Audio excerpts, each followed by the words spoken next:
Warahmatullahi wabarakatuh. Selamat pagi dan salam sejahtera untuk kita semua. Baik anak-anakku, kita lanjut materi berikutnya yaitu materi tentang tema.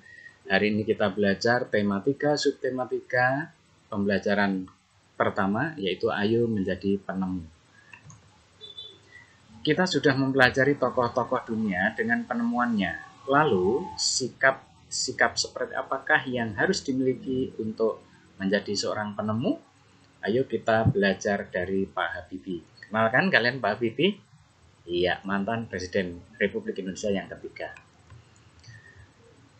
Disiplin dan kerja keras awal dari sebuah inovasi yang cemerlang. Profesor Dr. Ing. Baharudin Yusuf Habibie adalah Presiden ketiga Republik Indonesia yang menjadi kebanggaan bangsa Indonesia. Beliau dilahirkan di Parepare, Sulawesi Selatan tanggal 25 Juni 1936. Masa kecil Habibie dilalui di Parepare. Sikap hidup, disiplin, dan kerja keras telah ditunjukkan Habibie sejak kanak-kanak. Ia memiliki semangat tinggi pada ilmu pengetahuan dan teknologi. Ia melanjutkan SMA di Bandung dan prestasinya selalu menonjol, terutama pada pelajaran IPA dan matematika. Nah, bagaimana dengan kalian? Perjuangan keras di perantauan didukung oleh kemauan keras untuk belajar. Selepas SMA, beliau masuk di ITB, Institut Teknologi Bandung. Kemudian mendapat beasiswa untuk melanjutkan kuliah di Jerman, jurusan konstruksi pesawat terbang. Ia bertekad bulat untuk bekerja keras dan harus sukses. Habibie selalu menggunakan musim liburannya dengan bekerja mencari uang untuk membeli buku sebagai pendukung sekolahnya. Apakah kalian juga sama? Suka baca buku? Tahun 1960, Habibie mendapat gelar diploma Ing di Jerman dengan nilai sempurna. Ia bekerja di industri kereta api Jerman dan berhasil menemukan cara untuk membuat 1000 wagon kereta api berkekuatan tinggi. Di pagi buta, Habibie harus berjalan kaki cepat ke tempat kerja yang jauh untuk menghemat kebutuhan hidup. Kemudian pulang pada malam hari dan belajar untuk kuliahnya. Tahun 1965, Habibie mendapat gelar Doktor Insinyur dengan nilai sangat sempurna. Bayangin anak-anak, Pak Habibie kerja di pagi buta, pulang kerja, kemudian belajar lagi sampai akhirnya menjadi seorang doktor. Buah dari kerja keras. Habibie kemudian bekerja di industri pesawat terbang Jerman. Karena sikap disiplin dan kerja keras, karirnya terus naik hingga dipercaya menjadi Vice President. Sekaligus menjadi Direktur dan Penasihat Senior bidang teknologi. Ia menjadi satu-satunya orang Asia yang berhasil menduduki jabatan bergengsi di perusahaan pesawat terbang Jerman. Kecintaan pada tanah air. Tahun 1968, Habibie mengundang 40 insinyur Indonesia untuk bekerja di Jerman guna mempersiapkan keterampilan dan pengalaman mereka dalam membuat produk industri dirgantara, maritim, dan darat. Dirgantara itu udara, berarti pesawat terbang, maritim itu laut, berarti kapal dan kapal selam, darat itu termasuk tank dan persenjataan atau alutsista. Tahun 1974, Habibie diminta pulang ke tanah air dan menjadi penasihat pemerintah di bidang teknologi pesawat terbang. Ia menjadi Menteri Negara Riset dan Teknologi hingga menjadi Wakil Presiden RI yang ketiga. Prestasi cemerlang buah dari disiplin dan kerja keras. Habibie menyumbang berbagai pertemuan dan sejumlah teori di bidang konstruksi pesawat terbang, seperti Habibie Vector, Habibie Theorem, dan Habibie Method, yang dipakai oleh universitas di seluruh dunia. Ia dijuluki sebagai Master Crack karena menemukan rumus untuk menghitung cacat badan pesawat terbang. Ia juga menerima banyak penghargaan dan prestasinya diakui berbagai lembaga internasional seperti Jerman, Inggris, Swedia, Prancis, dan Amerika Serikat, serta menerima penghargaan yang hampir setara dengan hadiah Nobel. Nobel itu adalah hadiah tertinggi tentang temuan-temuan prestasi-prestasi tingkat dunia. Habibie, Bapak Teknologi Indonesia. Tahun 1976, Habibie mendirikan industri pesawat terbang pertama di kawasan Asia Tenggara, yaitu PT Nurtanio, dan industri strategis lainnya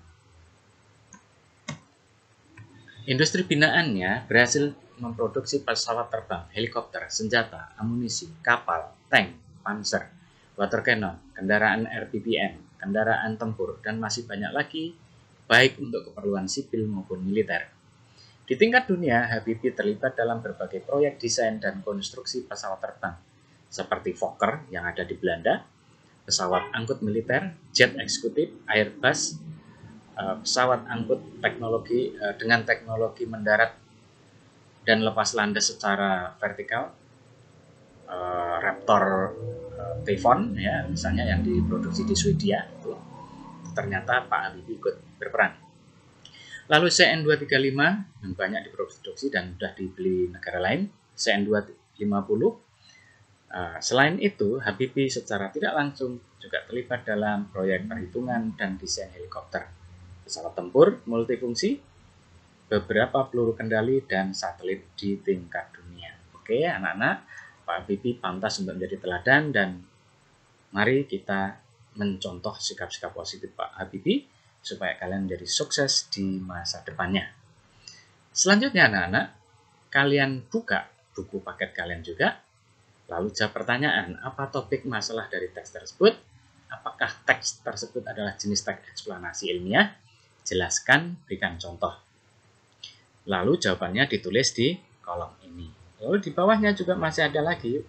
Perhatikan kata yang bercetak miring di buku kalian. Kelihatan ya, kalau di slide tadi mungkin nggak begitu kelihatan. Di buku kalian, di teks eksplanasi yang Bapak bacakan tadi, kalian cek kata-kata yang tercetak miring yang terdapat pada teks tersebut. Lalu kalian tuliskan, apakah kosakata telah sesuai dengan pedoman umum ejaan bahasa Indonesia atau PUEBI atau PUEBI, lalu alasannya apa? Di mana dan kapan bisa kamu menemukan penggunaan kosakata tersebut? Kapan saat-saat kita dapat menggunakan kata tersebut, dan saat kapan kita sebaiknya tidak menggunakan kata-kata tersebut? Jelaskan alasannya. Berarti ini yang dimaui, yang diminta adalah mencari kosakata tidak baku. Nah, kosakata tidak baku itu kosakata yang tidak sesuai dengan PUEBI ya. Kosakata baku adalah wajib digunakan pada tulisan dan percakapan pada acara-acara formal. Kosakata non baku boleh digunakan pada percakapan non formal saat berbicara pada teman dan kehidupan sehari-hari. Nah, kemudian kalian cari nih yang cetak miring itu nomor 1 apa, kosakata non bakunya apa, arti kata itu apa, dan sebaiknya kalau diubah menjadi kosakata baku, kalimat itu berubah jadi apa, non bakunya apa, bakunya jadi apa. Contoh misalnya apotek, apotek itu biasanya tulisannya apotik. Nah, berarti artinya apa? Tempat untuk menjual obat. Kosakata bakunya jadi apa? Jadi apotek ya. Oke, seperti itu ya. Paham ya? Kemudian buatlah kalimat dengan menggunakan kosakata baku. Perhatikan penggunaan kalimat efektif dan kalimat yang kamu buat. Tulis lagi di kolom ya. Kemudian amati proses distribusi dalam kegiatan ekonomi berikut. Kalian perhatikan, anak-anak, ini pabrik, ini kendaraan box yang mengangkut, ini adalah gudang, ini pesawat terbang bisa, mobil box bisa. Lalu dari gudang diambil lagi, kemudian dikirim ke mall-mall, ya, grosir, kemudian dibawa lagi ke pedagang. Lihat, ini produsen, ini distributor, itu pengangkutnya ini. Kemudian ini adalah konsumennya. Dari produsen, distributor, konsumen. Paham ya? Oke, kalian jelaskan satu persatu ini. Perannya seperti apa? Produsen itu apa? Distributor bagaimana? Gudang untuk apa? Lalu grosir untuk apa?